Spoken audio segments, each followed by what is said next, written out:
So this sketchbook assignment is for my Draw Paint 1 class. If you were in class on Thursday, which I know not all of you were, we were talking about making different varieties of skin tone, basically all different browns. Most of them were made using magenta and a warm yellow as the base, and then adding different varieties of, white, blue, red, siennas, umbers to achieve, from light to deeper, darker skin tones. Thinking about red, yellow, blue, green being present in people's skin while still having a brown tone. I know though that not everyone has acrylics at home though, and everybody has a watercolor pan. So what I was going to have you guys start to practice in your sketchbook is doing the same sort of concept but using watercolor instead.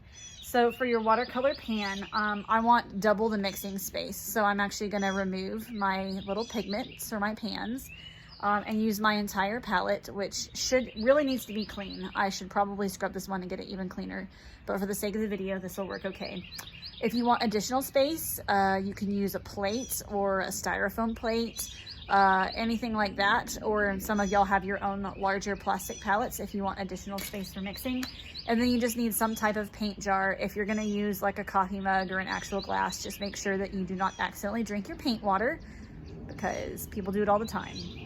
Okay, so I'm gonna cover this up right now because it's not really that important, and I'm gonna put my pan and my palette here. Ideally, because I'm left-handed, I would really rather have them over here, but then y'all aren't gonna be able to see what I'm mixing as well, so I'm crossing over my paper, which I usually don't do. So you really ideally, all skin, right, we've talked about this before, is some type of a shade of brown, remembering that brown has infinite possibilities of hue. Yellow brown, red brown, blue brown, pink brown, purple brown, like it's all there. And then of course with watercolor, our white is going to be the white of our paper, and then our water, which can change the intensity of our hue, which can also help make things look lighter or darker.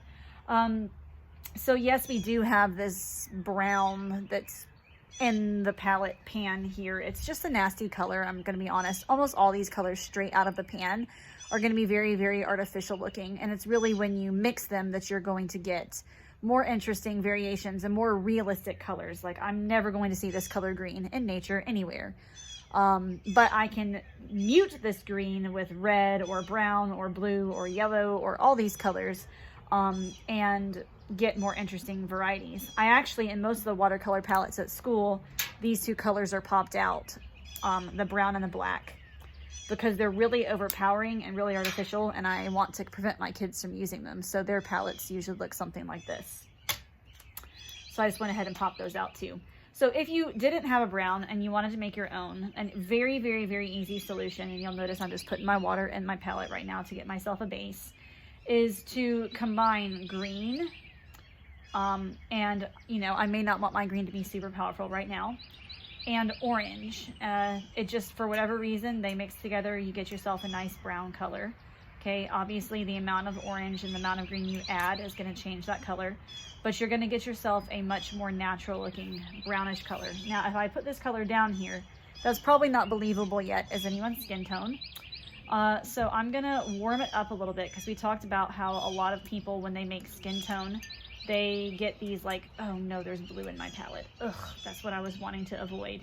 When you're trying to make skin tone, a lot of people get these zombie looking people, where their skin looks gray or blue, and that gray or blue is happening because and it's going to make them look dead. And it's happening usually because you have too much pigment, you've added too much blue, or you've added black, which black, when you've got white, is going to make gray. Gray is going to make people look dead.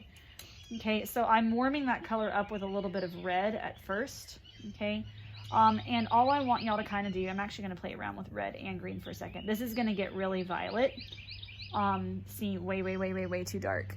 But is just try to experiment. Maybe I do want to add a little bit of actual brown. I'm going to add some yellow. Play around with, and I'm not going to show you guys necessarily like successful results at this exact moment, because I want y'all to experiment on your own and see what you can get when you mix these colors together. So like right there, I have a lot of red and orange, and I'm going to add just the tiniest amount of blue to that to try to turn it into like a sienna. Okay, And experiment with them too, because the other thing that's very important about watercolor is until this color dries, we're never going to, you know, it's going to absorb into the paper. It's going to seep up differently. You can also change the color or pick up the color a little bit if you've got a Kleenex, and that is going to significantly lighten the color and allow you to see what a very, very, very thin layer of it would look like on the paper. Because watercolor is transparent, if I take this color that's dry and I put another layer on top of it, unlike acrylic where that next layer would be the same color, these two colors are now going to be different. You'll actually be able to see if I put a stroke here and let that dry, I will be able to see the other color through it because watercolor has transparent properties. So for this, and this can be something that you can just do, you know, kind of in one sitting. You can do a full spread. You can do crazy designs. It doesn't have to be this controlled and organized like our acrylic page was. I want y'all to experiment and see when you mix your colors. Ooh, like I got a really, really rich, probably going to get a really rich brown out of that.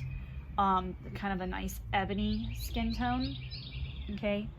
And again, you really have to think about what these colors are going to look like when they're dry.